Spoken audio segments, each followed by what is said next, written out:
So a Clash of Kings 2.2 got released last night, and in my opinion, this is the biggest update ever. Well, in my opinion anyway. So the biggest update in this version is that the map has been reduced by 33%. Yes, the map is a lot smaller. Now the reason why this was done is because the map was fucking huge. Anyone who's played the mod, it doesn't matter what version it is, you would know that the map is just massive. So this is going to be a lot easier for AI to do a lot of moving around and sort of pathfinding. It's just going to be a bit easier. Now this may be a good thing, this may be a bad thing.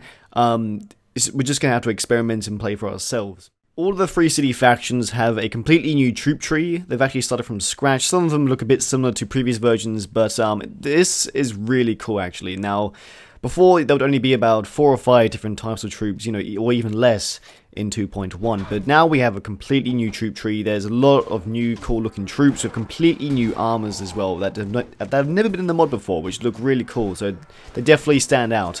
Some of the troops are actually really, really powerful, and I'm actually excited to start using more of the Free City troops in future series, because before they weren't really that good. So yeah, definitely looking forward to spending some more time in Essos since their troops are a lot better.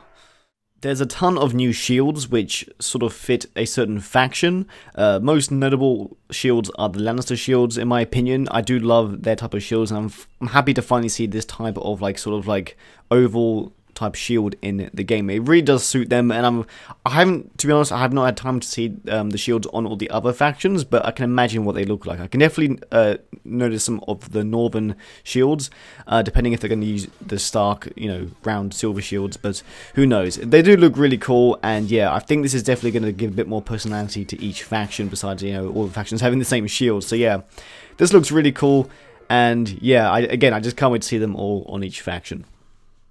So another thing that is easily noticeable is that a lot of the quest locations are no longer invisible, and I think they're going to permanently stay. So for example, Castle Black is there. Now you can't actually go to Castle Black unless you activate the quest, which of course many people should know what the quest is by now. If not, then just, I don't know, Google it. But basically, yeah, they're all there now. I think this is kind of cool. I kind of like seeing all the different locations down. This, of course, is the same for all down south in Westeros, of course, over in Essos as well. It's really cool. I think it gives the map a bit more personality, just seeing all these locations not just turn invisible suddenly. And yeah, it's also kind of cool knowing where everything is. It sort of reminds you later on in the series, oh yeah, I passed that, not too long ago. But yeah, really cool stuff. Yeah. So there's a lot of small little updates as well. The Iron Bank has been tweaked. You get sort of less interest each week. For those who didn't know, in 2.1, each week you would get interest with how much money you have in your Iron Bank. It was 5%, but now it's 2.5, so it's sort of just half of what you would get. It's a cool way of making money. For those who don't know, yeah, literally you have to put in 1,000 at the beginning. That's the least amount you have to put in. But of course you can put in however you want. You can put in 100,000, and each week you'll get 2.5% interest of that. So it's a free way of making money. Really cool way of making money. So yeah, definitely give that a go. There's a lot of texture overhauls as well. There's a few new locations near Dragonstone, as you may see. And yeah, it's really cool. And then also there's a lot of bugs which have fixed a lot of the quests. I know a lot of you were complaining throughout my series in the comment section about some quests not being able to basically you won't be able to complete some of them because of just little bugs and stuff. But it looks like a lot of them have been fixed. Especially the Crown Stag quest apparently is back. That wasn't really able. Well, I think it wasn't really possible before. But anyway, that's cool. There's a few new sword models, a few new sort of animations just by standing still and stuff. The guy will stretch and move around. Really cool. The whites have been tweaked apparently, so that maybe they're less strong because the whites are fucking insane. And now another big one is that there's a few more unique troops. As you may know, White Harbor Knights are be able to, you can recruit those at White Harbor, of course.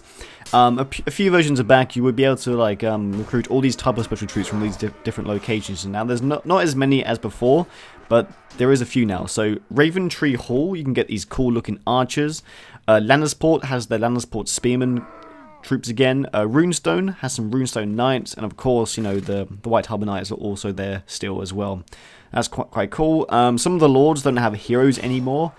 As you may know, Victorian Greyjoy had a few of his core bodyguards. I'm not sure if they're still there. Renly had like Bryn of Tarth and a bunch of other different kind of knights in his army all the time, because apparently they bugged out. So yeah. That's cool. Now there's also a load of new scenes for different settlements. Now, if you want to go see the full changelog, guys, I'll link the mod in the description. You can go read it for yourself. Another cool feature is all the castle guards around each settlement, depending which faction they are. So, for example, this is King's Landing with all the gold cloaks in the Lord's Hall, or what's it called, the Crown Room, whatever, you know. And they look really cool, of course.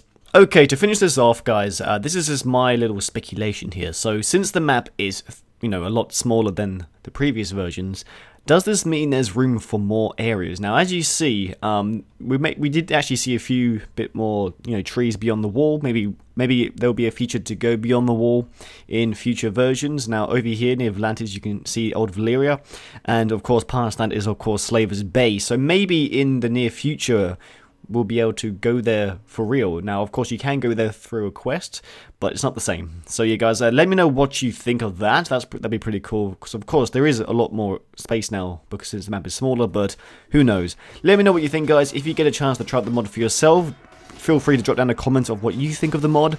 I'm sure anyone would love to hear what you say. Please don't be too mean, of course. I'm not sure how you can be mean. I think this is an amazing version. And yeah, I can't wait to get my hands on it. Of course, well, I've already got my hands on it. But what I mean is, like, I can't wait to start a series. But anyway, guys, thank you for watching. And I will see you guys next time. Ta-ta for now.